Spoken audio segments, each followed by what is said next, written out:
All right, everyone, welcome to episode 007 of the Text Adventure podcast from the Text Adventure Book Club. I am your host, Chris, and this month we are discussing Mass Effect Revelation by Drew Karpyshyn. There's a lot of P's and S's in there.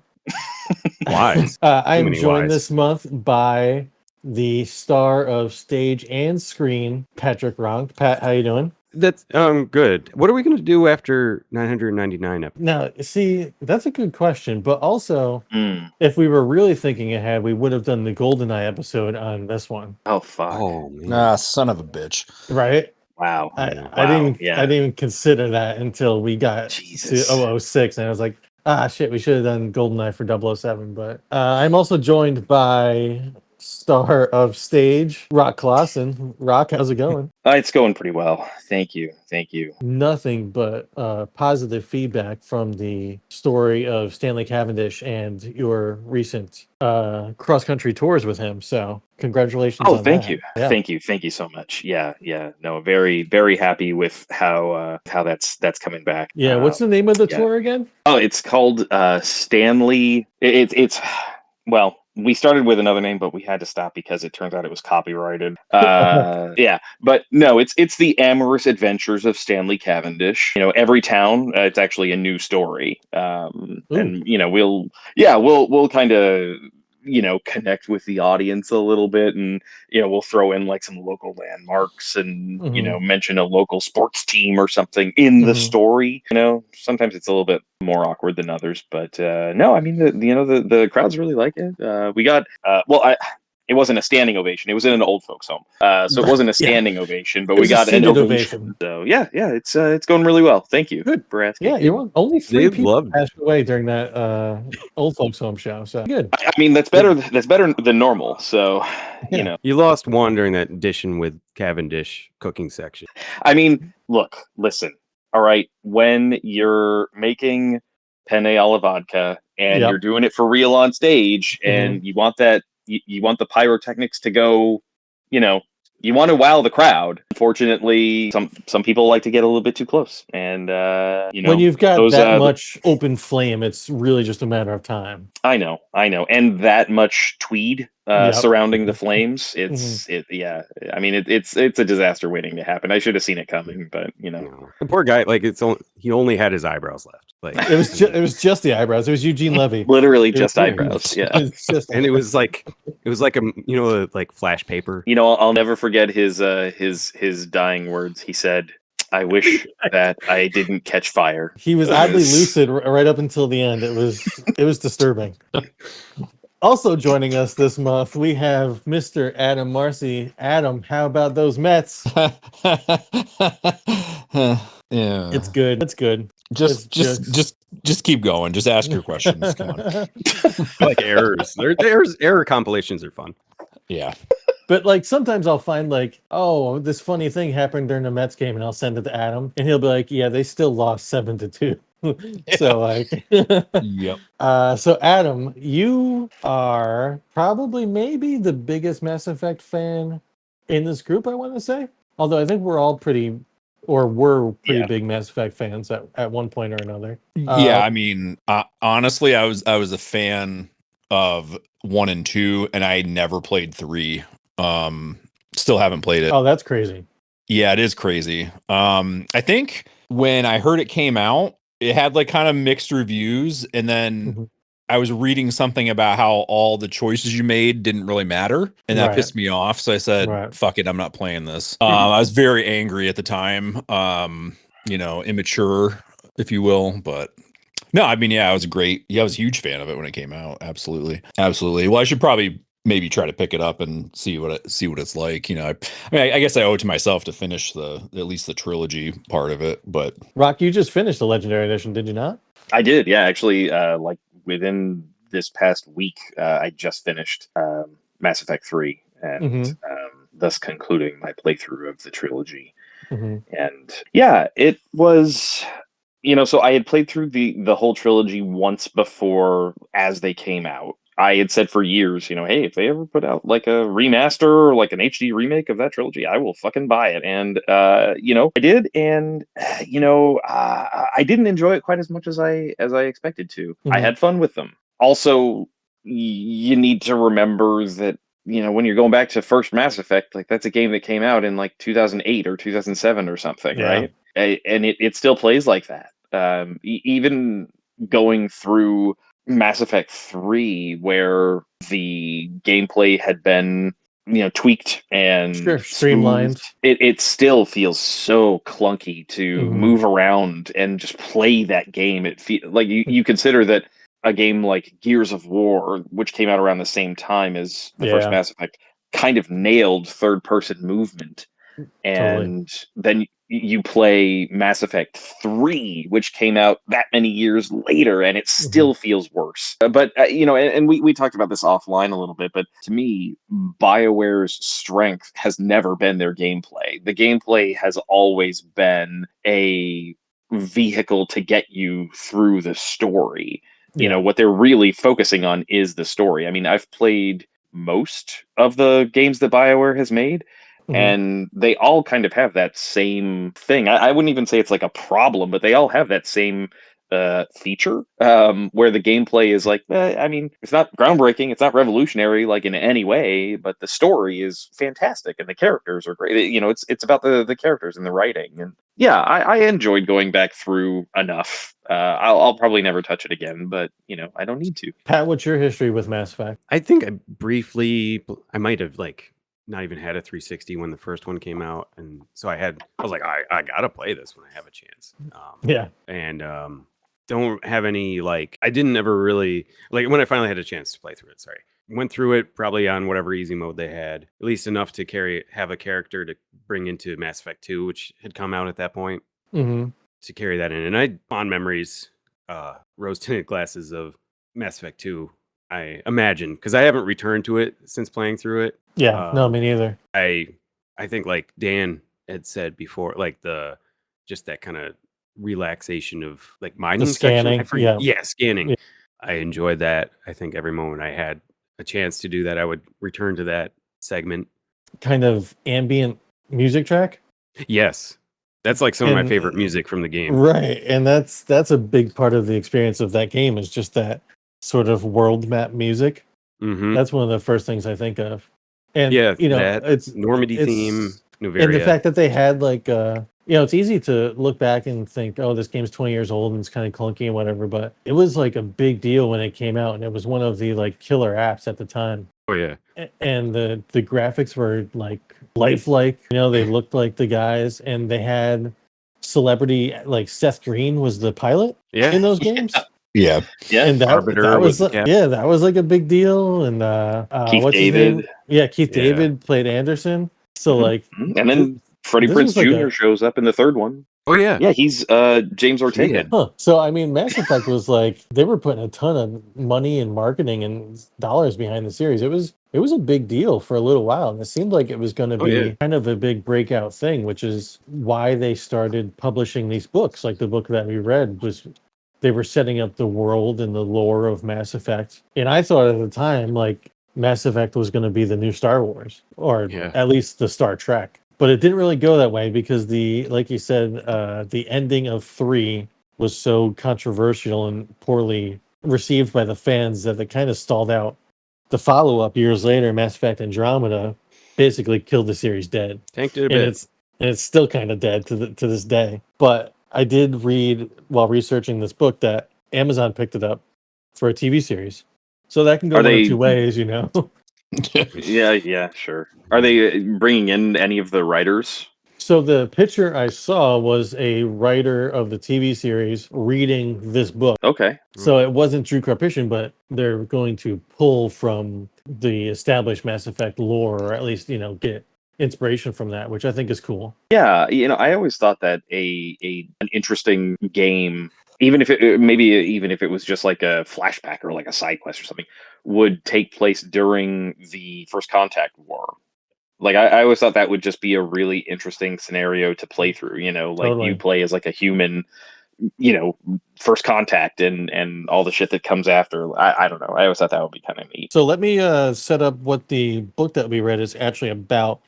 Mass Effect Revelation is a prequel to the first Mass Effect game, and it takes place about 20 years beforehand. And it follows the story of David Anderson, who is played by Keith David in the games, and sort of his first mission into. He's not a Spectre, right? Like that's the He whole is not. thing is that No. he did not become a Spectre, but Right. he could have been. So he was like their main badass guy back then, and he goes on a mission to research a massacre at a research station.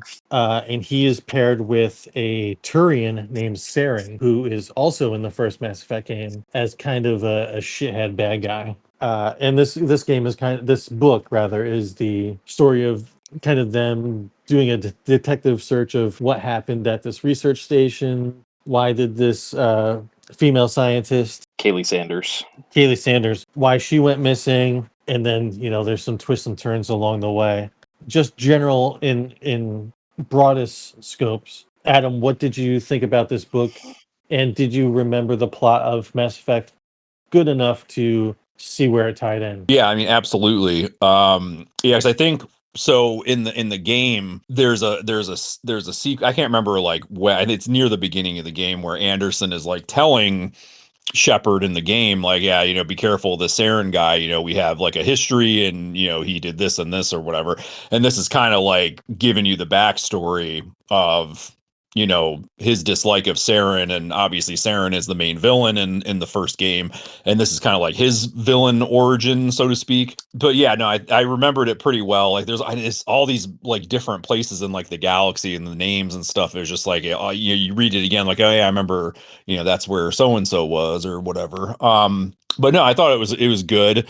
Like we said, it's written by Drew Karpyshyn, who's like the head writer, at BioWare at the time. So it just made sense. It would make sense for him to write a book. And he's written a bunch of other, tie-in books to not only this, but to like Star Wars, like the Knights of the Old Republic games. He's got a pretty good, I think he's a good pacer when it comes to writing, to keep the action going, but there's enough information and, he just makes it interesting, I think. So I enjoyed it. This was my second read. Yeah, I remember reading this as soon as it came out. It came out in paperback. I grabbed it and I remember enjoying it. And yeah, so I liked it overall. I don't really have too many bad things to say about it.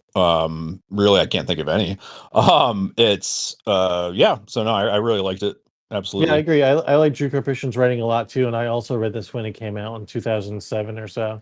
Yeah. And obviously I remembered a lot more about the Mass Effect storyline then. But I felt this was easy enough to follow along with, and like you said, things kind of come up that you remember.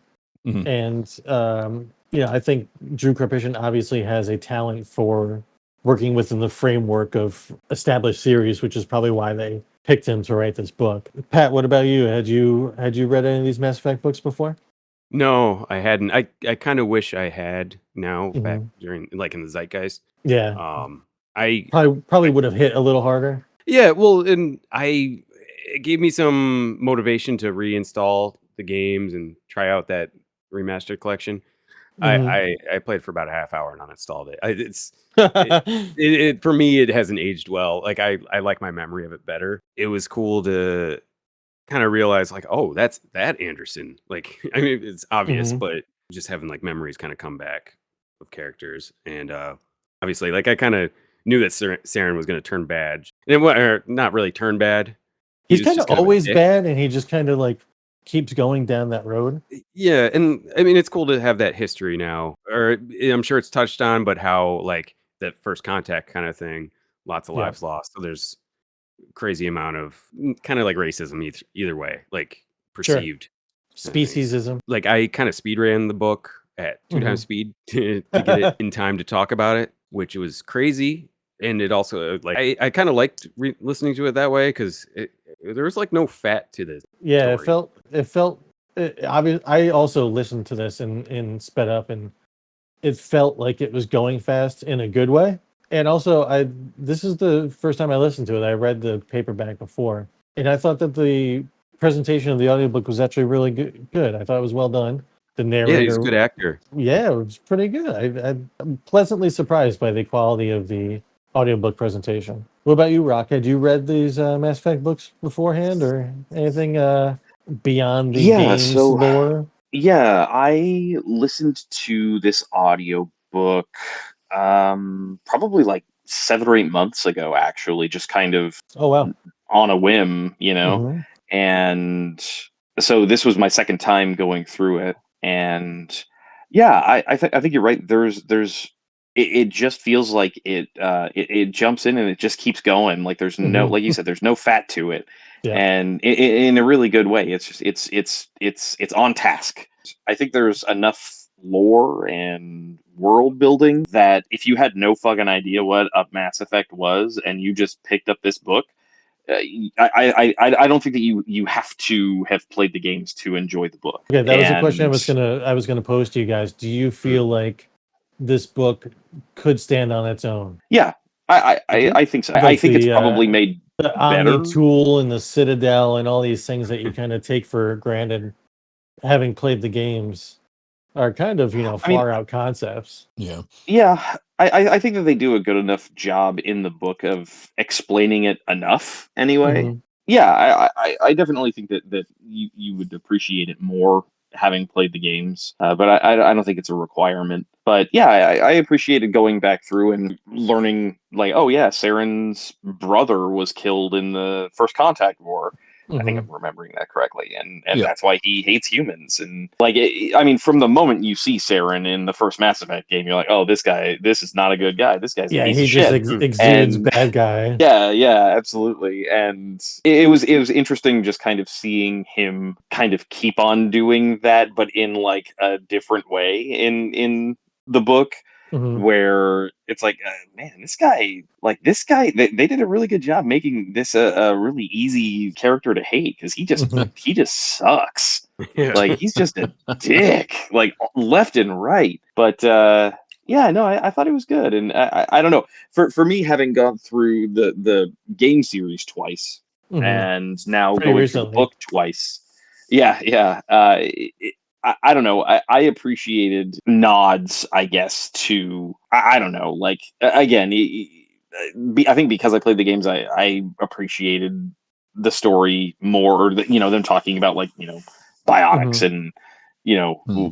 what the hell even is that, and even going into stuff of like they're describing how hard it is to kill a Krogan, Sure. and it's like, Yeah. well, like if you've played the game, then you can picture exactly why that Mhm. would be, and you can see it in the book. It's like, I don't know how you would picture a Krogan if you had never played that game.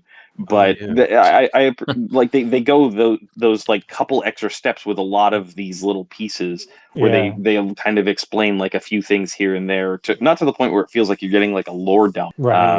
A lot of it Yeah. is done like from Anderson's perspective of like thinking about, like, oh fuck, how am I going to kill this fucking Krogan guy? He's got this and this. Right. Yeah, I overall think I Drew thought it was pretty good. Karpyshyn describes a Krogan as a bipedal dinosaur at one point, which Yeah, kind of is right. It's like a frog sure. dinosaur guy. Yeah. Yeah, I know what how do you Yeah. yeah, I was gonna say, how do you even describe that really? It's Yeah. a weird So Did looking a good. thing. speaking of characters from the books and the games, in the games you play as Commander Shepard, and you pick either male or female, and that's kind of your character throughout the whole series. And David Anderson is like a side character, whereas David Anderson is the main Mhm. character in this book. Did you find yourself? Did the novel change your opinion of David Anderson at all, or? Yeah, no, I didn't really. I mean, the way he's portrayed, is he's like, like total like protagonist, like Mhm. morally, you're not superior, but like morally, his compass is right, that kind of Right. thing.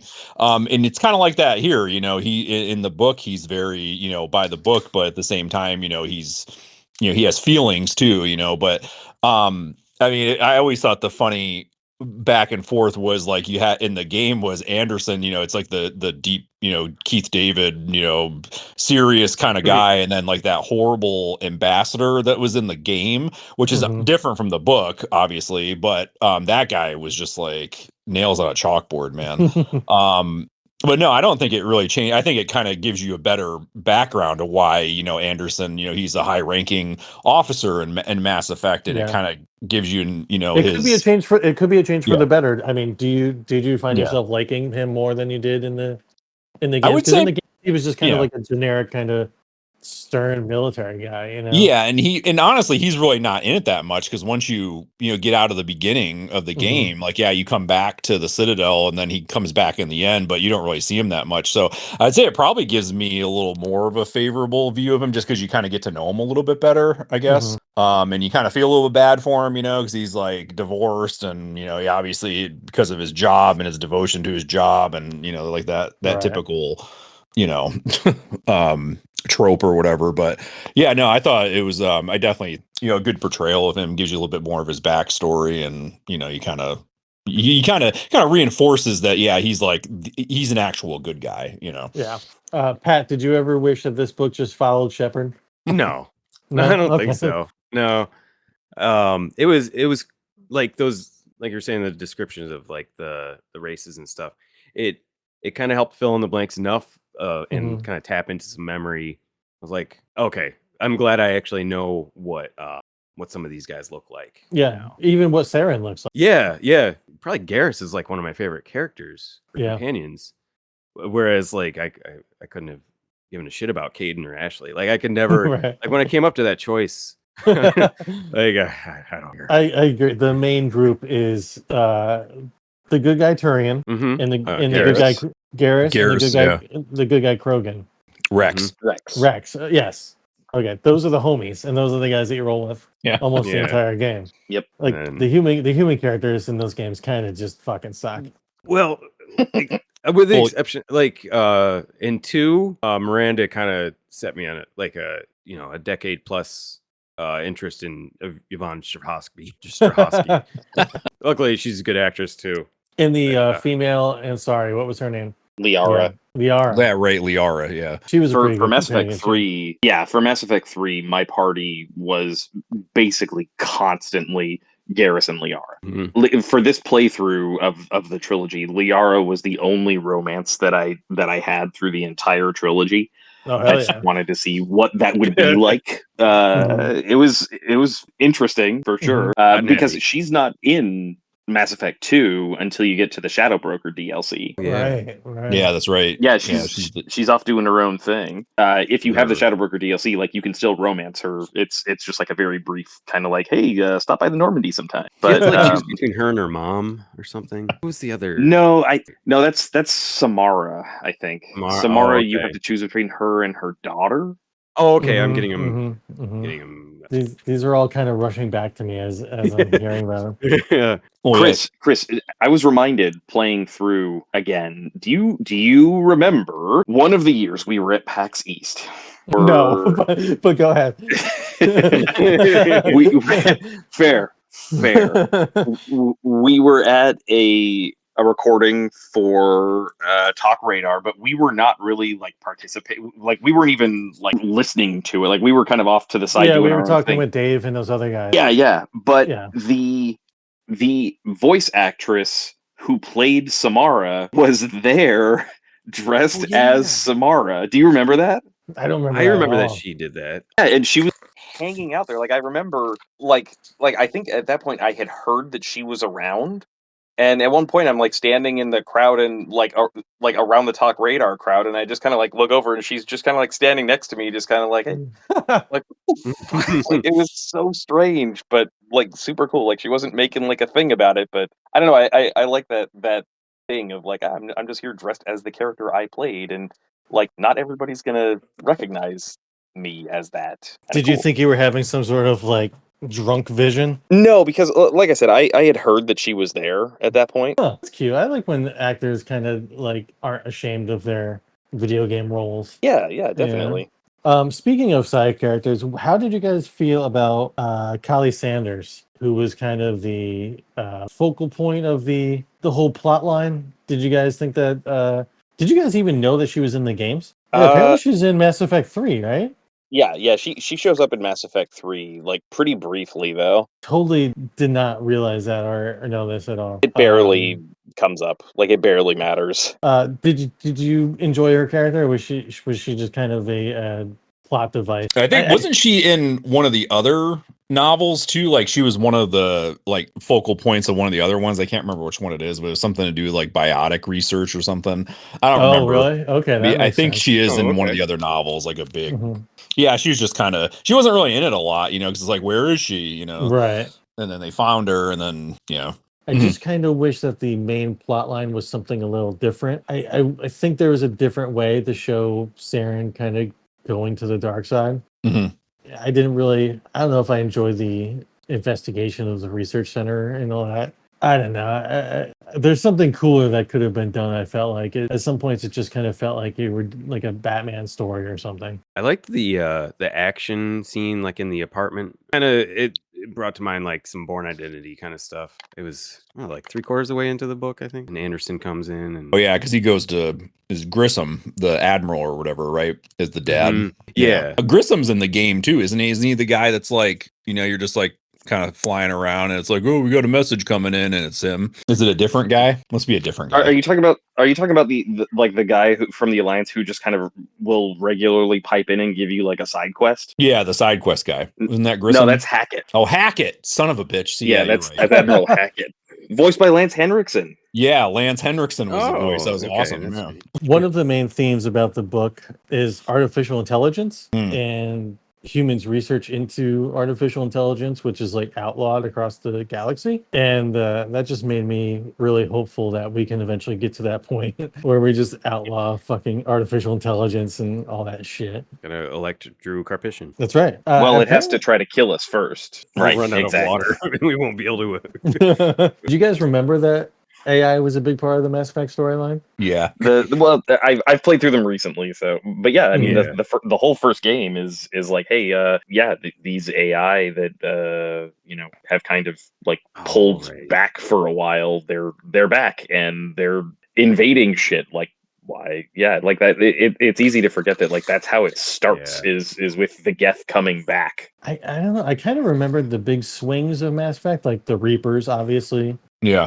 But all that sort of like minutia stuff, the Geth and even the fact that like the Mass Effects were not invented by humans or whatever, like they found them, right? Right. Yeah. And there's that whole part about how they were encased in kilometers of ice, and the scientists had to chisel them out and get them fired up again. I forgot that whole sort of thing, that like the humanity is just kind of like it is now, kind of a modern society, until they find all this stuff on Mars. Yeah, and then they kind of like reverse engineer it. My like idea of AI is so warped in the last like 2 years that I completely forgot that the Geth were AI, right? Like based, right? And it's not what I think of with AI. Like so, but then now I'm like, I actually just looked it up. I was like, I know there was a companion you get, and besides, I mean, the junk humans, but the Legion was one of my favorite companions as well in Mass Effect 2. Yeah, Legion was awesome. I don't remember Legion at all. I think you didn't necessarily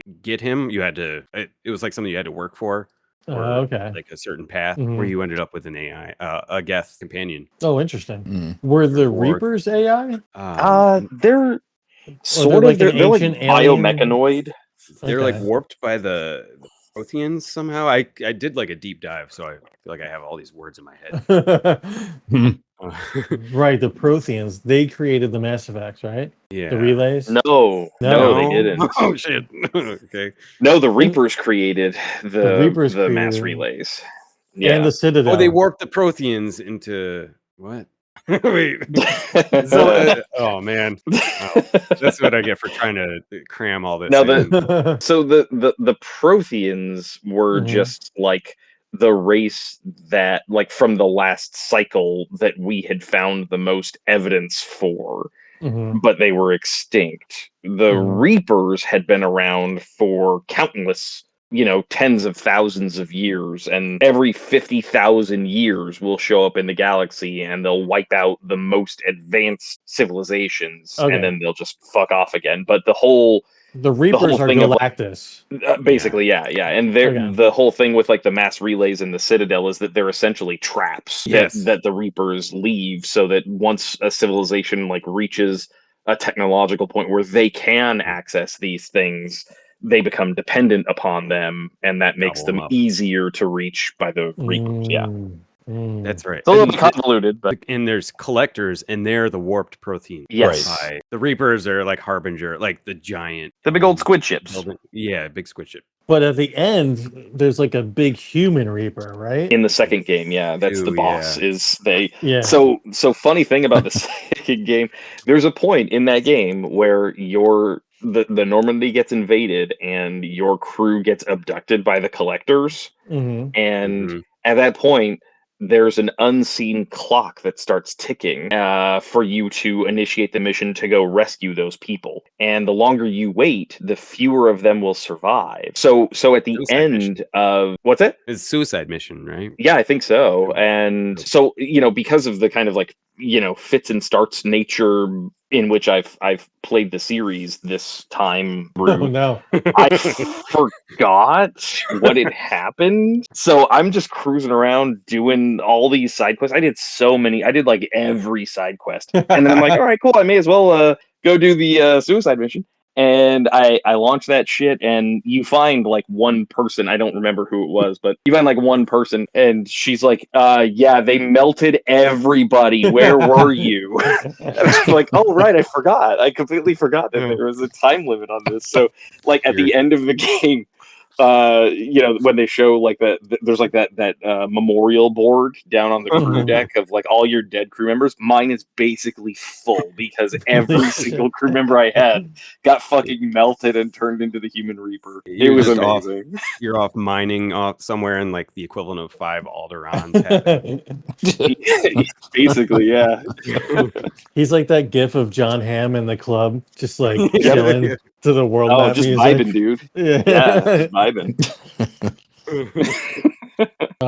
You were given the keys to the Mass Effect series from this point. Do you relaunch it? Do you continue it from a point in the series? Or do you think that it's just dead? Wow.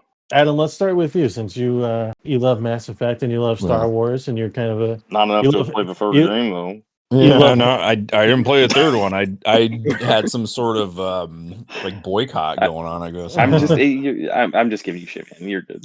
Yeah, no, it's fine. Yeah, it's no, Jesus, I'd have to finish it before I could really tell you, because then like if like the third one, I mean, there's been enough time now where I think like I can kind of look at it a little more objectively, but I guess I would have to finish it before I could really give you like a straight answer. But I mean, at this point, I mean, there's no hype to it really. And if like Amazon picks it up, like you said, right? I mean, as long as they don't F it up like Paramount did with Halo, like that was just garbage. As long as it's not garbage, and maybe I mean, it's like, do you want them to just retell the game as a show? Like, I don't know. What I'm I guess saying. It's your choice. It's your choice. I wouldn't necessarily do that. I mean, I'd probably launch it with like a movie, like, like Shepard, and I can't think of a name right off the top of my head, but something like that.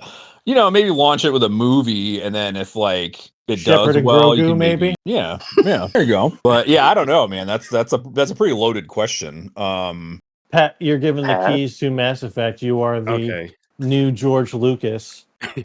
You have all these tools in the playbook, and you have $100 million. What do you do? Right. What do you do? I wouldn't want to try to remaster the games again and retell the story. I think I'm thinking not games, some sort of outside media.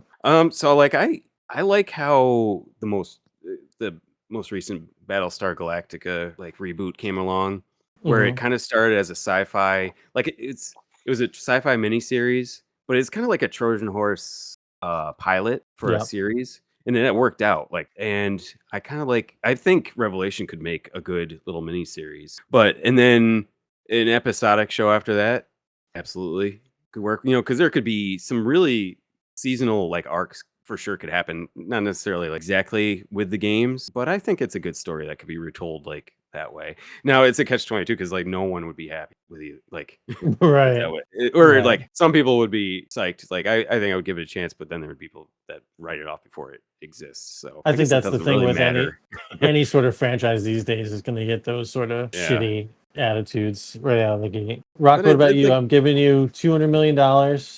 make Mass Effect great again, what do you do? I would do like a multi-season show with a hard cap on it as far as how long it's going to run. Okay, But interesting. I think that there's enough lore that you could have some really amazing stories in there, whether or not you're retelling the story of the games. I mean, each game could be its own television season, and I think it could be done pretty well. I think that Sure. it does need a big budget though, because like you look at that game and you're like, man, I don't know. I feel like it would be super expensive to make and have it look right Yeah. and feel right. You know, like you just an example, like you look at like the first season of like Altered Carbon and you compare it to the second season of Altered Carbon. It's like you can really tell that they gave you way less money for this because it doesn't look as good, it doesn't feel as good. Like with the first season of Altered Carbon, like from like moment one, you're like, wow, this looks expensive. Like you see the money here. And I think that if a Mass Effect television series what was given a good enough budget, I think you could do some really cool stuff. Like bring in Drew Karpyshyn, you know, if he wants to do that sort of a thing. You know, bring in Mac Walters if the two of them can work together. I don't know. And yeah, I think that would be the way to do it. Just do a multi-season TV show. Do you tell the Maybe story of Shepard against Reapers, or do you just sort of use the setting? that's really difficult because I think that there's room for. I think either could be good. I think that if you tell your own story, you avoid the pitfalls of having super fans not like the way you told Shepard's story. Like if you just don't Right. tell Shepard's story at all, then no one's going to be coming at you like, it happened this way instead. But in doing that, you also are going to piss off people who wanted to see Shepard's story and who wanted to tear you apart for telling it wrong. I mean, like Pat said, like you're not going to please everybody, no matter what you do. But yeah, I think that you could do like some kind of a side story. I mean, I don't know. I think if you're not telling Shepard's story, you need to not tell the story of the Reapers Yeah. because at that point you may as well just tell Shepard's story. But like Agreed. you could have like a whole like mini season arc of just like a CSEC detective investigating like human trafficking on the Citadel or some shit or there's so much that you could do. Like they built so much lore into this thing. I mean, you go through and you Yeah. read the descriptions of the planets and they're talking about like other ancient extinct races apparently. Like there's so much there that you could explore. Yeah, I mean, you could explore the first human biotics and like the industrial disaster that clued humans in that biotics were a thing that could exist. There's so much cool stuff you could do with it. I think you stay away from Shepard's story though. Yeah, I was gonna actually say that about the mass exposure to the element zero or whatever, that like people figured out they had powers and stuff like that. Kind of like almost like almost like a X-Men type Umbrella Academy type of thing. But I mean, it was a total accident. But yeah, and then there's like the elusive man. Like, where did that guy come from? Oh sure, shit, yeah. I forgot all about him. He was awesome. I think that there was a tie-in comic book. There's some like distant part of my brain that's telling me that it tells some amount of backstory about the elusive man. I don't know how far back it goes, but yeah, I feel like I have some vague memory of that. In my there's mind, one of the the books elusive did man too, is or just the something. cigarette smoking man from the X-Files. Yeah, I basically. mean, yeah. Right? Okay. Yeah, lines of thought kind of start going through because like now I'm starting to wish like if Star Trek just as a franchise was like more the framework was more generic like D&D and D20 kind of thing, so you could reskin it in a way. Like a Deep Space Nine Mass Effect show would be really kind of fascinating because that's all about the different races and how they interact like remotely. That would be interesting. You're getting totally divorced from Shepard. I think there's two really cool series that have happened in the past 5 years that you could model a Mass Effect show off of. I think you either go the Fallout route where you just take the setting and the characters and sort of the feel and you tell kind of your own story within there. And I think one of the great things that the Fallout show does is it remembers it's a video game and it's a little silly. They're not afraid to do the blue jumpsuits and the knighthood mechs and, the ghoul injecting himself with giant fucking syringes. All that stuff from the games, they kind of just do in the show, and it is what it is. And I think, or fucking give the show to Tony Gilroy and you have him make the Rogue One of Mass Effect, right? Really? You just tell him, hey, this is the world, and you tell some badass stories within it. Mm-hmm. And doing a sci-fi series that kind of like it took place in these really interesting settings, but he was still able to work within a TV show budget, albeit a Disney Star Wars budget. But man, I think if you gave him carte blanche to do a Mass Effect series, I think that would just be absolutely killer. Side note, Mass Effect Evolution is a 4-issue comic miniseries that goes into the origins of the Elusive Man and Cerberus. Cool. It starts during the First Contact War. Okay. So there you go. He kind of ends up being a bad guy, right? As the games go through? I mean, he starts as the bad guy. Oh, that's true. He just becomes worse. A little bit of a Nazi. Yeah. They're like a shadow government. Man, I should have looked deeper into Mass Effect. Pro-human or very pro-human. They're like a human supremacist organization. Yeah. They're not like directly involved in government, but it's kind of hinted that they can kind of do whatever they want, either through money or influence or both. Like they like nobody really does anything to stop them. Yeah. But yeah, their main thing is they're human supremacists. And he's in front of a giant like window the whole time, right? Mm-hmm. Yeah, and you only see him from the back. Yeah, it looks so good, right? You see him like his face, but it's mostly you notice like his iris is glowing. Yeah, that's right. It's out to me. And Martin Sheen voices. So, one of my favorite things about Mass Effect series is like Rock was saying earlier, all the lore and all these entries they have in the Codex about these kind of old civilizations and species and stuff. And Rock, I know that you found something really interesting in the Codex that you wanted to share. Yeah, I dug deep into the Codex, and I found this entry that I'd like to share with you guys. Cool. Let me get into my Codex narrator voice. It's not going to be very good, but Oh, I'm ready. Yeah. This is the Codex entry on Turian reproductive biology. Wow. I can't believe they wrote this. I know. Yeah. Like Drew Karpyshyn, like incredible. I guess somebody was asking. Somebody built out the lore, they had to put it in there. Yeah. All right, here we go. Comparisons between Turian physiology and the avian species of Earth are common, though frequently oversimplified. One notable similarity is the structure of the reproductive tract. Turians possess a cloacal organ, serving reproductive and excretory functions in a manner broadly analogous to that of numerous terrestrial bird species. Courtship among Turians is a highly ritualized process. When seeking a mate, males perform an instinctive display involving coordinated body movement, posture, and rhythmic arm gestures. Human observers have frequently likened portions of this display to the ancient Terran dance known as the Macarena, though Turian xenobiologists dispute the comparison's scientific merit. If courtship is successful and the female proves receptive, reproduction proceeds through cloacal contact. During copulation, the male transfers a quantity of cum via the cloaca, allowing the female to fertilize and develop her eggs internally before oviposition.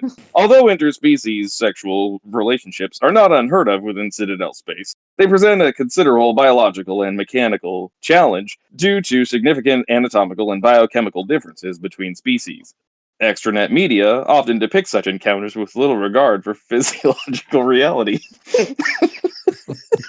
Sorry, I got myself. It's okay.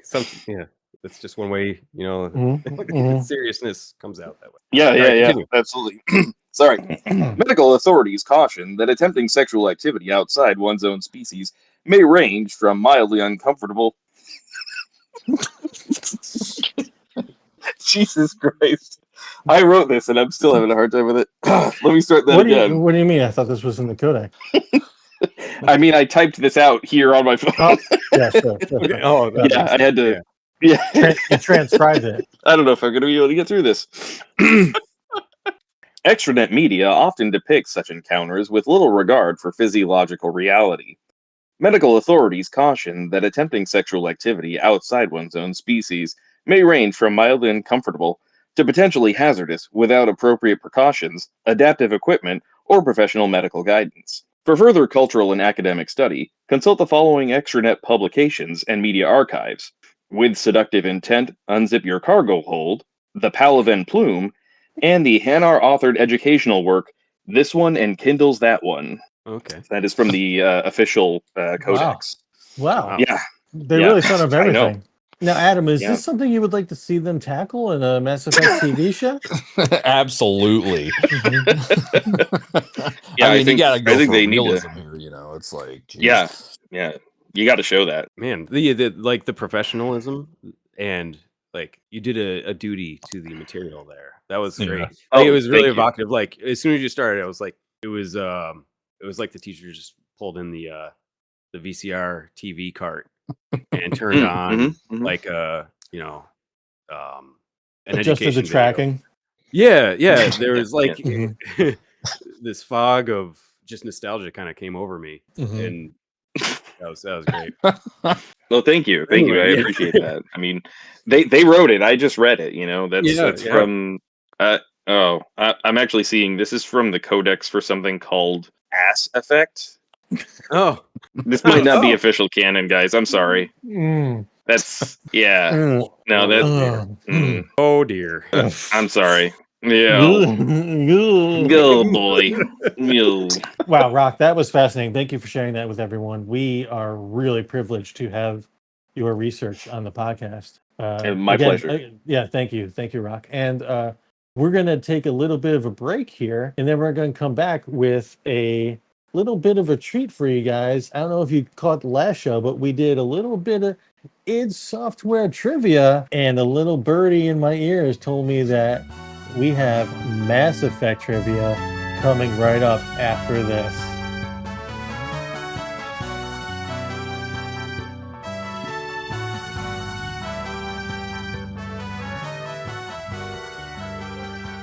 Hey everybody, welcome to the Citadel's favorite game show. It is time for Mass Effect trivia, and we have your host, Rock. Rock, how are you? I am doing spectacular, Chris. Thank you so much. How are you? I'm great. I am so excited for this game show. Can you tell us the rules here? Well, Chris, the trivia comes from both the book that we just read/listened to, Mass Effect Revelation, and the greater Mass Effect lore as a whole. I hope you guys have boned up on your knowledge, as it were.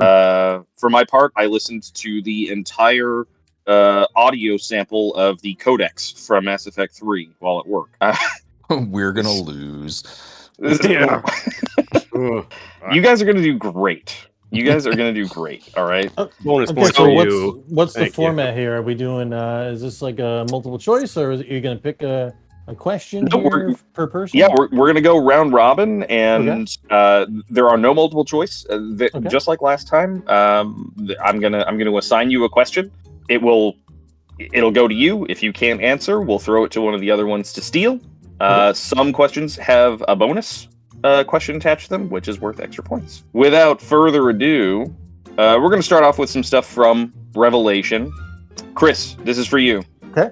Where was David Anderson born? Chicago. That is incorrect. Adam or Pat? Would you like to steal? Ooh. He says this at least once or twice in the book, and also talks about it in the game. Though I think the only game he talks about it in is Mass Effect 3, so... Oh, great. Yeah. Pittsburgh. Oh, I'm sorry. That is not correct. Adam, the floor is yours. Oh boy, I'm gonna say it's something weird, like he was born in space, like on a ship. I'm sorry. That is incorrect. He was born in London. On Earth. Damn. In England, which is on Earth. Grow up there. Okay, moving on. Adam, this question is for you. Okay. What was the first living alien race that humans encountered? They encountered the Turians. That is correct. Yeah. Adam is first on the board. Boom. Boom, there it is. Off to a strong start. Let me just punch that up on our scoreboard here. You guys can't see it, but I can. That's right. That's right. All right, here we go. Pat, what is the Mass Effect? Isn't it the stations that they travel between? No, I'm sorry. That's not correct. Chris. Really? What is the Mass Effect? The Mass Effect is the force of black holes. I'm sorry, that's not correct. Adam, It's you have a like chance to steal once again. I guess it's kind of like how like space-time like bends, so you can go from one point to another like instantaneously or something like that. You know what, Adam? I'm going to give it to you. Yeah. I'm going to give it to you. Mass Effect is the fictional physical phenomenon powered by element 0. When subjected to an electrical current, EZO can manipulate the mass of space-time, allowing objects to be made incredibly heavy or virtually weightless. Yeah, that's Adam, close you know what? enough, I'm going to give yeah. you half a point. I'm going to give you half a point for being Yeah, I'll close. take it. I'll take it. Yeah. Closer than anybody else, anyway. I was thinking like Let's see. hyperspace. All like right, Star all right. Wars. Well, it allows, that's how they do artificial gravity on the ships, is through the Mass Effect by using element 0 to increase the weight of things or the gravity of things. I don't remember this element 0 shit at all. Nope. Oh yeah, it's all over the game. Massive, yeah. It's how they do everything. Let's see, Chris, we're back to you. Okay. What ship was Anderson originally assigned to at the beginning of the book? Sovereign. That is incorrect. Adam. I believe that was the Hastings. That is correct. Adam. Jesus. Just strengthening his lead. Navy man. Incredible. Absolutely incredible. All right. From the book, what species was the bounty hunter sent after Kaylee Sanders? The bounty hunter was the bipedal dinosaur known as the Krogan. That is correct. And this has a bonus. What was his name? Butthole. No, let me think. Give me a sec. It was. I think I know it. What was his freaking name? He's all yours, bounty hunter. O'Doyle. I don't know. I can't remember.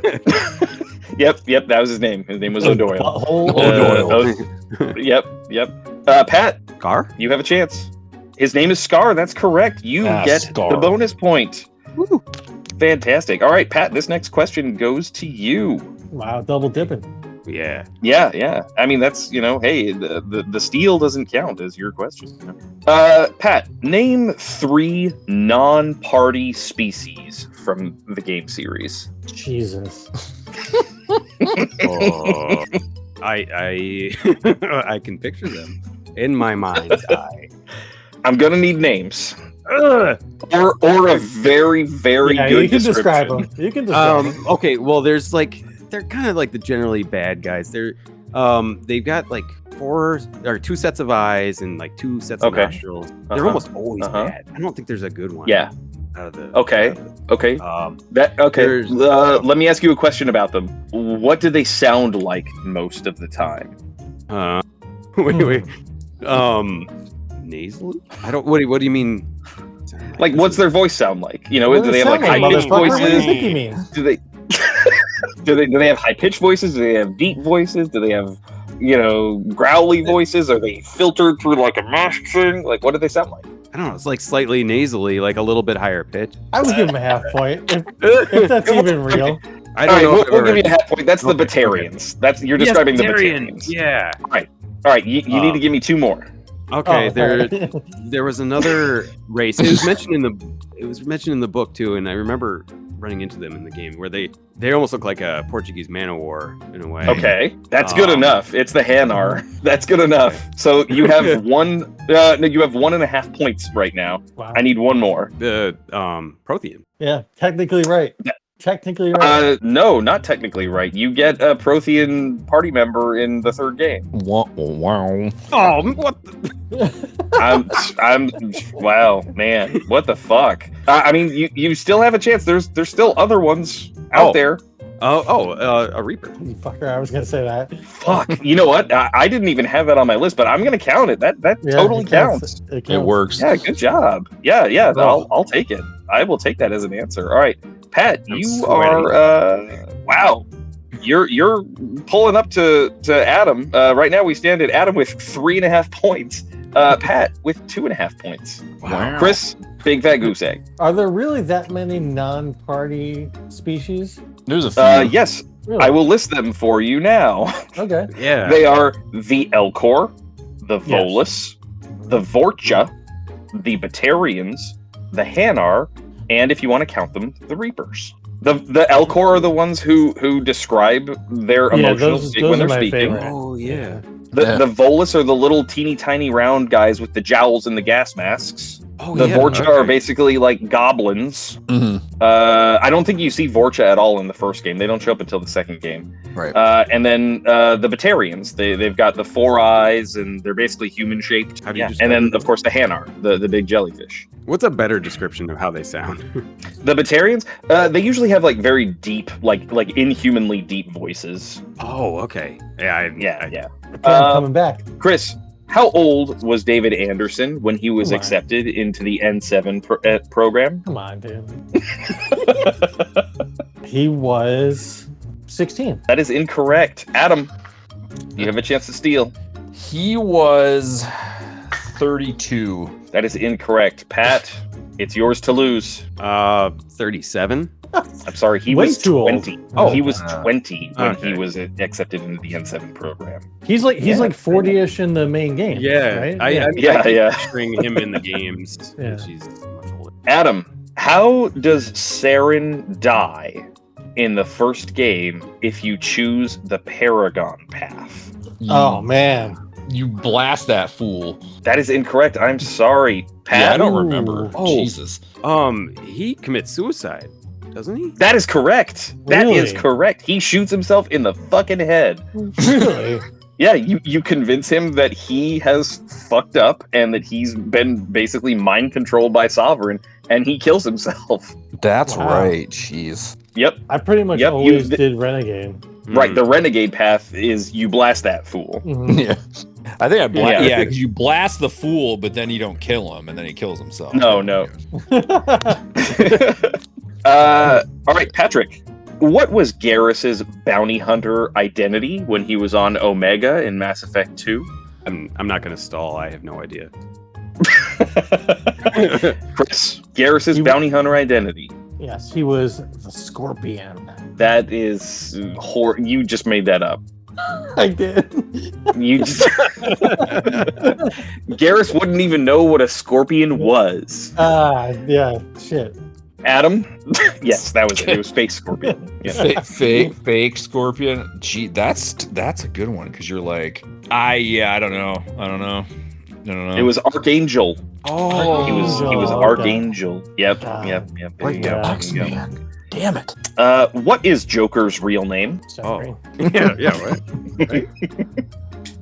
I'm gonna step on my toes there. What is Joker's real name? Harry Lewis. That is incorrect. Chris, what is Joker's real name? Joe Per Smith. I'm sorry, that is Damn. horribly incorrect. Adam, Classic. Jack Napier. what? That's the Joker from the movie. Yeah, you see what I did there? That's pretty good. That's pretty good. Elf Nader. I'm not giving you any points for that though. His real name is Jeff Moreau. Chris, in universe, you have infinite ammo. What Yep. are you actually doing when you quote unquote reload? They're like cooling pack. Yeah, I'll take it. Swapping in a fresh thermal clip. Absolutely. Yeah, like, Cool. like Chris, Boom. Boom. On the yeah, board, is son. on the board. That was worth 17 points. I'm kidding. It's only Softball. let's see here. Okay, Adam, Yeah. who designed the genophage? Ooh. Oh, that was That was the Solarians. Do you need the name? That is correct. Okay. Nope, that is correct. Yes, This has a bonus. Yeah. This has a bonus. Who deployed it against the Krogans? Fudge. Damn it. No, I know this. They were fighting somebody, and the Solarians They like, sure here, were. take it, you sons of Yep. bitches, and they used it against. Yeah. Were they fighting the Turians? That is correct. It was the Turians. Wow. Very nice. Very nice. Yeah. Good job. All right. Just a score update here. Chris has 1 point. Adam is in the Boom. lead with 5.5 points. Pat coming up the middle with 3.5 points. Still anybody's game. What are Saren's 2 rules about killing people? I don't know. Leave no trace. This is mentioned twice in the book. This is mentioned twice in the book that you just finished listening to. He only does what he thinks is in the best interest. No, I'm sorry. That's Yeah, that's he not like correct. he follows his moral compass. Like he states them very specifically. he There's a very doesn't- specific verbiage that he uses. He doesn't kill them. He only kills people who deserve it. Provided you can give me the second half, I'll accept it. Oh, this is tense. Yeah. Only kills people who deserve it, and he'll only kill you face to face.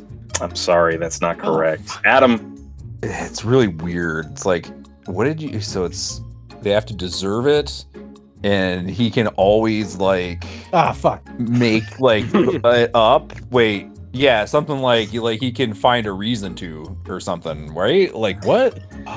that's correct. What is he saying? Saren's Yeah. 2 rules for killing people are never kill someone unless they give you a reason, and you can always, You can always find a reason. Right. Yep. Son That of a, is correct. You did it. I All just right, read it let's like 2 continue on. days ago. Yeah, I mean, hey, that No idea. Chris, what was Garrus Vicarian's job before he met Shepard? He was a Spectre. That is not correct. Adam, Yeah. what was Garrus Vicarian's job before he met Shepard? He was a CSEC officer. That is correct. Garrus Vicarian was a CSEC officer Yep. before he met Shepard. Adam, Yeah.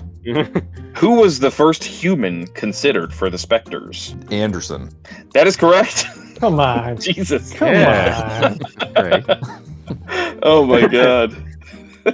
that was one that I thought would be like so obvious as to not be obvious, if that makes sense. But it turns out it was just obvious. All right, Pat, who do the Hanar refer to as the Enkindlers? What race do they refer to as the Enkindlers? Enkindlers. Yeah, Can you it's use like that in a they center sentence? their whole religion around the Enkindlers. Can you use it in a sentence, please? I worship the fucking Enkindlers. I don't know.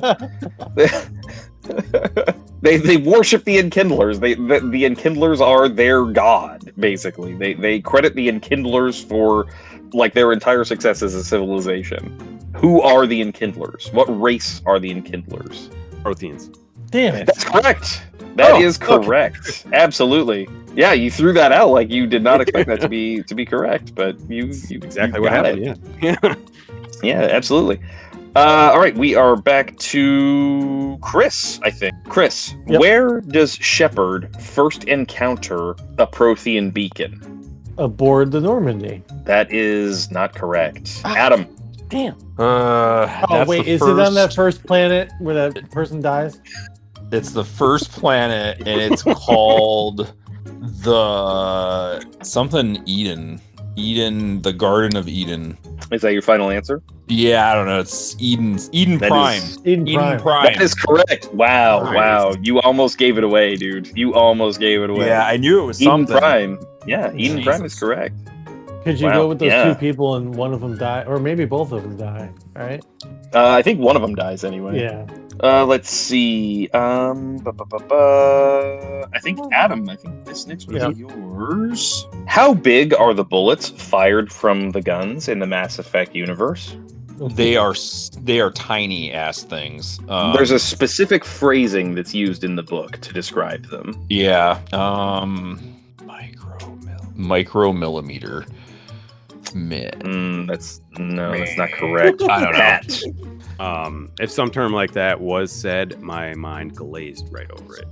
All right, Chris, you throw out a guess. Unlike Pat, who refused to even try. I think aren't they really like energy?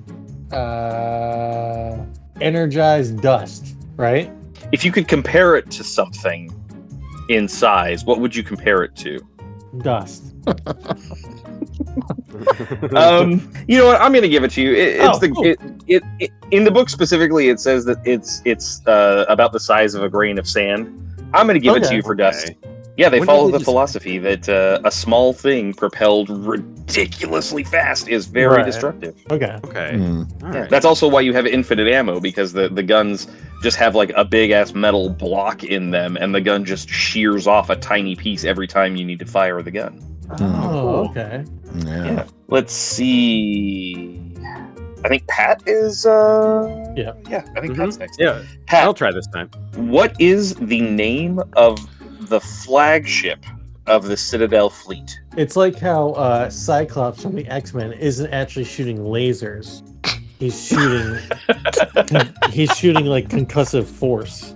It's actually dumber than that. His eyeballs are a portal to a different dimension, and it's when he opens his eyes, it is the energy of that dimension that's coming out. That's true. That is the lore of Cyclops. Is that true? Like the event horizon in his eyes. Yeah, it's really stupid. Sorry, Pat. Yeah, sorry. What was your answer? Wait, can What you was the repeat question? That really threw me off there. What is the name of the flagship of the Citadel fleet? Man, the only thing that's coming to mind is the Normandy. That is not correct. Chris? The SS Minnow Johnson? I'm sorry. That is woefully incorrect. Adam, your chance to steal. I can't even remember that. I don't know. You guys, it's the Destiny Ascension. Yeah. This is mentioned numerous times in the series. Nope. Okay, Pat, Jeez, I'm going to throw it back to you. Okay. This is the bonus question. This is the bonus to that question. What race designed the flagship? Right? That is not correct. Chris, what race designed the Destiny Ascension? Solarian. That is not correct. Adam? Sorry. That is correct. Oh, man. Come on. I totally blanked on them. I mean, it only was gonna get easier the more you guys got the other ones wrong. We checked it off. Yeah. Absolutely. Chris, I'm losing track of who's next. Yeah, Pat, Chris. Yep. All right, Chris. What race has Thessia as their homeworld? Obviously, I will give you a hint. Thessia. It is a race that you do get in your party. I'm just gonna say the Solarians again. I'm sorry, it is the Asari. Hey, you didn't let them steal. I did not let them steal. I caught that also. Ooh. Sorry. I would have got it anyway. I thought it was that weirdo green guy in the second one, but whatever. Oh, Thane. Yeah. Oh, I forget what world they're from. Yeah, I don't remember. That's who I was gonna guess, but I don't know. What race? Side note, like how shitty is it that those guys don't show up more? Like you pretty much only ever see Thane and his son, and that's it. And I thought that Thane looked and sounded so flippin' cool. Like the sound of his voice was just so awesome. Yeah, you know, I actually did really like Thane. I forgot about him. Did not like Jack. He was great. Really liked Thane. No, Thane was great. All right, Adam. Yeah. Last questions for you. I think this is very fitting. Who is the main villain of the Citadel DLC from Mass Effect 3? All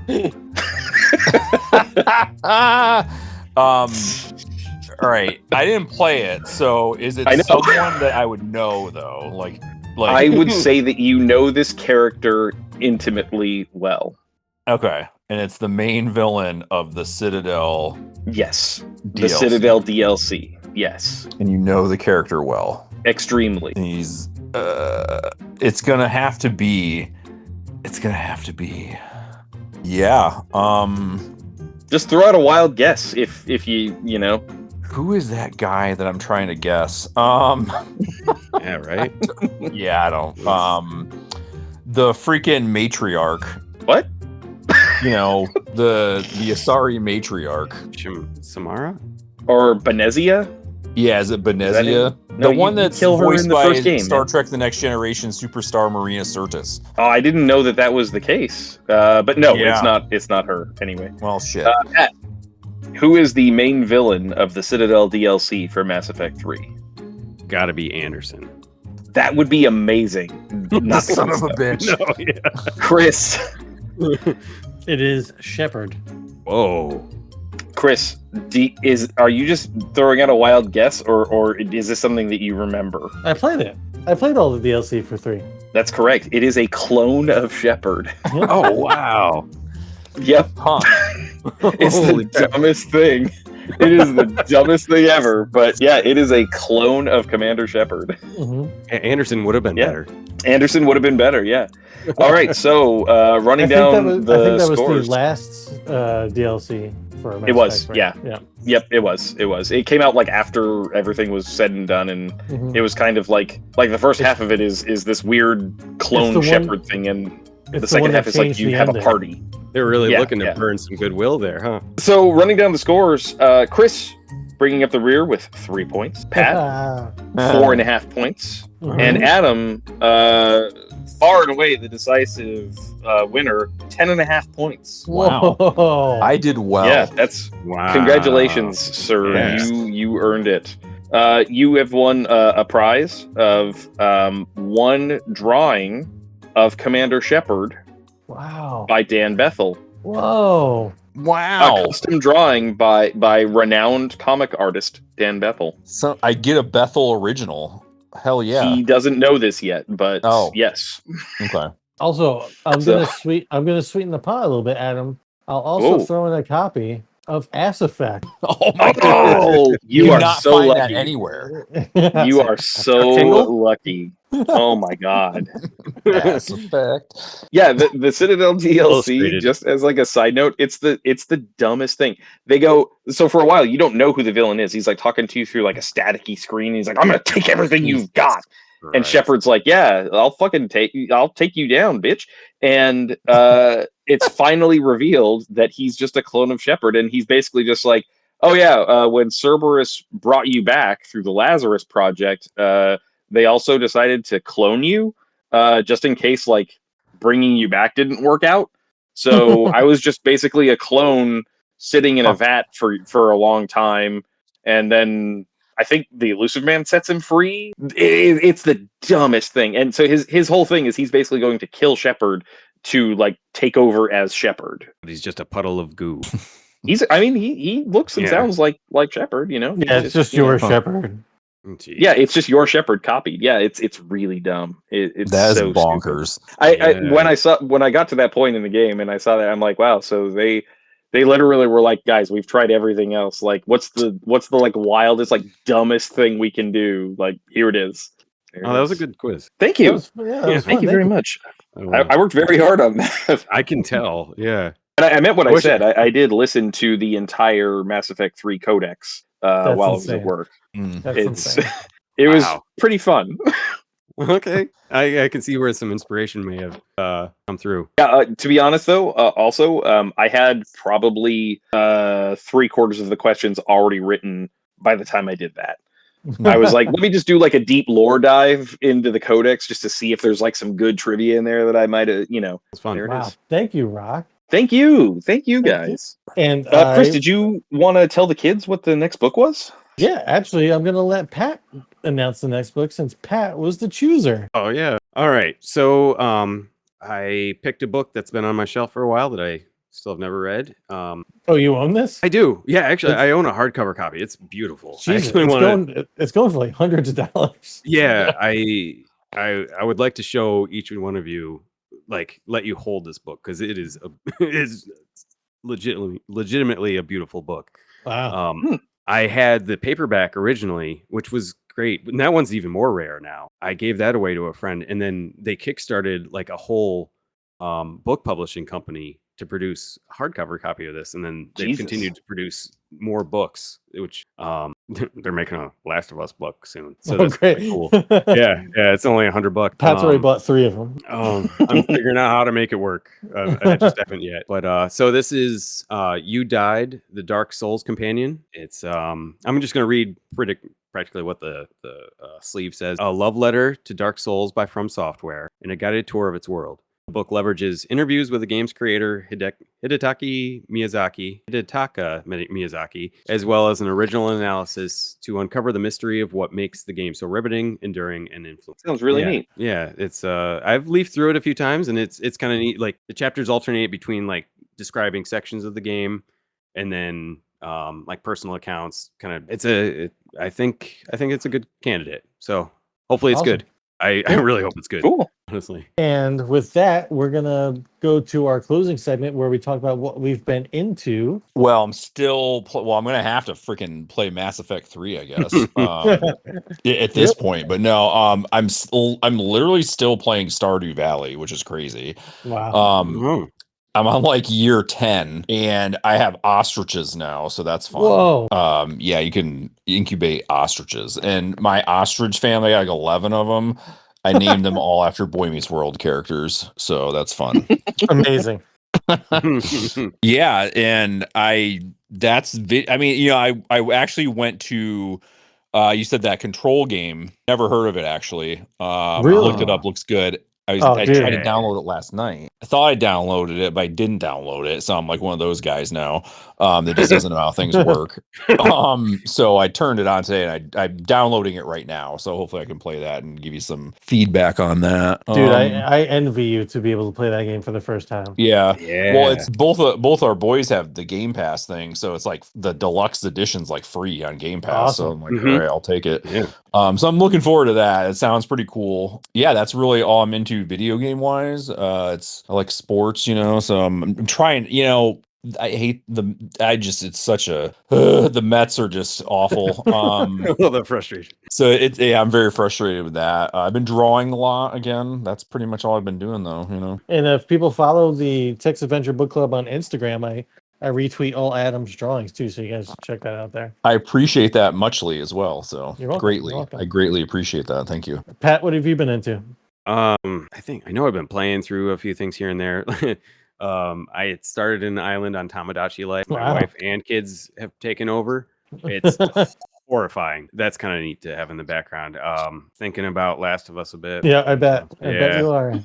But I can't remember what inspired me. Oh, it was you posting images of different skins for in Ghost of Tsushima. Yeah. So that kind of inspired me to get back into it. I thought I'd be able to just hop in, do a couple things, get that skin for Shadow of the Colossus. Yeah. Not the case. I'm hours away from being able to accomplish that. But that's just how I was tincturing my exposure to that game because I didn't want to overdo it. So I'm okay with that. But I want to do that for a little while. Then I'll probably jump back to Ghosts of Yote. Watching Deadwood, and we finished the 3 seasons of that had aired. Amazing TV. It was definitely a hell of a way to finish 3 seasons of a critically acclaimed show to just cancel it. Yeah, right. And that was back in like 2007. It's 7 years have passed already, but they were able to cap off the show with a movie. That's cool. That's like chronologically, it takes place 10 years later from when the show ends. Time in there, but it does a really good job of tying things up, and it's just satisfying. It's finally having some closure on that. I mean, I didn't have to wait. It's nice to be able to hop right into that and have, like I said, have closure. Oh, we watched Widow's Bay. Fucking good. Great. I don't know what that is. It's an Apple TV show. Okay. Look up some trailers. It's super good. Everyone in that show, incredible. It has Stephen Root in it because he's in everything, but Stephen Root's character is awesome. Interesting. When does your work on the Gilded Age premiere? Very quick turnaround this time. Like when I worked on the 2nd season, it was like a year and a half before those episodes. Yeah, that was last season. Kind of a similar thing. Not as much of a wait. This time, they're planning on putting this season out in October. That's cool. Barely 6 months. All the CG they have to do. Yeah, actually, this time there were AI disclosures. No way. Yeah. Really? So, like, you either opted in or opted out. Wow. Did they don't like remember. scan your body and everything? I think that's the idea, or they would Really? just scan, allow the machine learning or whatever to do Right. some fucked up stuff. And Oh man. I know like we're a long ways away from the Will Smith eating spaghetti videos, Right. but it's still like if they actually do that, I kind of hope it fucks up and it makes some horrors in the background. What if you become the next Hollywood action star, or at least your face does? That would never happen. I look so generic. Rock, what have you been into? Well, as mentioned earlier, I just finished the Mass Effect trilogy, and I jumped right into Fallen Order. Actually, Oh, cool. Have you played that before? Yeah. I played it a very long time ago, and so there's a lot that I have forgotten, and that's actually good. I'm enjoying kind of rediscovering this game. And yeah, I'm having a great time with it. It's really cool. I love the lightsaber customization, and Yes.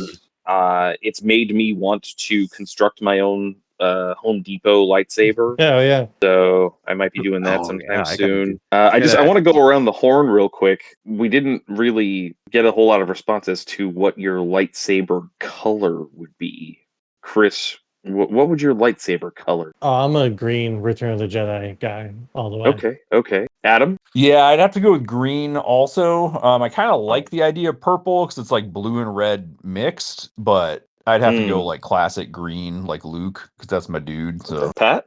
Oh, it'd have to be purple. I mean, it sounds awesome in the games, but I just like purple. I also go Return of the Jedi green. So yeah, I'm having a great time with it. It's a lot of fun. Yeah, Have you it's played the fucking badass. sequel? No, I haven't. Okay. At this rate, I own the sequel. I never played it. It's still good. not having my home office set up. My gaming is basically like, how well does it work on the Steam Deck? And I've heard that the second game doesn't work super great on the Steam Deck. This first game runs fantastically, and it looks amazing. So yeah, that's what I got. That's what I got going on. Like Pat said, I have been playing The Ghost of Ikishima director's cut when that first came out, and went to Iki Island and totally bounced off of it. And I couldn't tell you why. I think just a difficulty spiked kind of right off the gate there. And then I think Red Dead 2 came out around that same time. And I was like, I'll get back to this. And I never really did. And so I got back into it a couple weeks ago. Absolutely loved it. I've just been playing that for like an hour or two every night.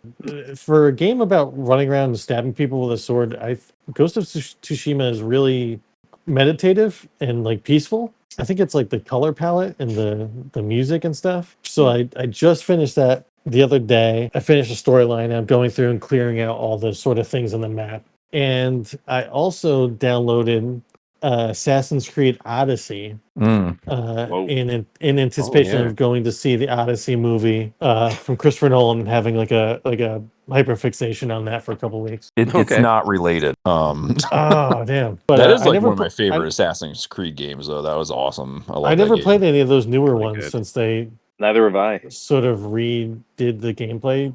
Yeah, Yeah, I I've never played those. Yeah, Black Flag was good with the Yep. pirate ships and stuff, and then I really liked Odyssey. I haven't played Valhalla though. I always kind of like juggled back and forth between Origins and Odyssey because I like ancient Egypt and ancient Greece. And finally, the fact that the movie was coming out made me like pull the trigger on. Actually, I bought them both. There's a huge PlayStation sale right now, and I got Origins and Odyssey for like $10 together. They're very dense, kind of like how you can't go 10 feet without running into something in Tsushima and all those games. Or even Red Dead, really. What is the Ghost of Tsushima? Is that like an RPG, like action RPG? No, it's kind of. It's really just like a really streamlined Assassin's Creed almost. Okay. If you've never played that, you absolutely got to pick that up. But I think Control's going to take you a while too. Control's pretty long. Okay. Yeah. But I'll put it on the list for sure. Control is so fucking good. Okay. And every time like something will pop up, like read this, you should take the time to read it. Okay. Like you'll know what I'm talking about. There's so much good writing in that. And it's kind of like a Metroidvania too, where different parts of the complex open up to you based on different skills you get. And there's like a cool what do they call it, SCP? Yeah. the internet, sort of like analog horror demons and stuff, and like like an X-Files kind of thing. And then there's a DLC which kind of ties in the Alan Wake stuff. Yeah. And it's kind of like a Stephen King sort of beat. Seek out all the Threshold Kids episodes. Those are fun. What's the part with the hotel? Is that the Alan Wake game? Okay. I mean, that's some of that ties in with Alan Wake for sure, but it's ingrained in the story along the way. The cool thing about Control is that it just changes like every couple hours, and it becomes like a whole new sort of like setting and gameplay.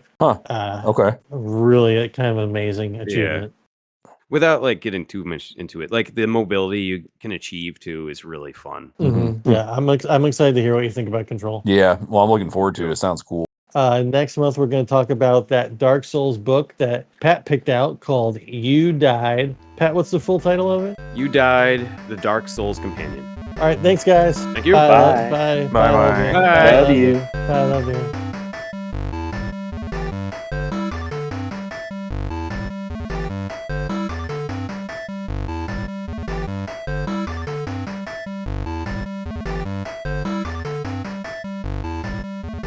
Tried to make him stop, but he won't listen to me anymore.